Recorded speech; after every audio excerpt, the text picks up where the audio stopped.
یہ کہ جمع کرنے میں حشفہ یا اس کے برابر حصہ داخل ہو گیا ہو، اگر اتنا نہیں ہوا اور کچھ حصہ داخل ہوا تو روزہ باطل نہیں ہوگا۔ ہاں اگر انزال ہو جائے تو صرف قضا واجب ہوگی، تاہم اس روز روزہ توڑنے والی امور سے کنارہ کش رہنا واجب ہے۔ اگر باقی تمام دن کنارہ کشی نہ رکھی تو گناہ ہوگا۔ یہ کہ جمع کا ارتکاب ہوا ہو، خواہ آگے کی راہ سے ہو یا پیچھے کی راہ سے، اگرچہ انزال نہ ہوا ہو، ان راستوں کے علاوہ کسی اور جگہ مباشرت کی تو کفارہ واجب نہیں ہے۔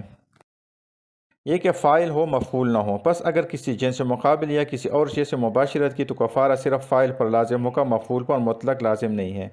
اب واضح ہو کہ اگر کوئی شخص بیوی سے مجامعت میں مشغول ہوا اور اسی دوران صبح نمودار ہو گئی تو اگر فوراً ہی ہٹ گیا تو روزہ صحیح ہو جائے گا، لیکن اگر اس کے بعد بھی مصروف رہا، خواہ کتنے ہی قلیل عرصے کے لیے ہو، تو قضا اور کفارہ دونوں واجب ہوں گے، بشرطے کہ طلوع فجر کے وقت اسے فجر ہو جانے کا یقین ہو گیا ہو۔ اگر اسے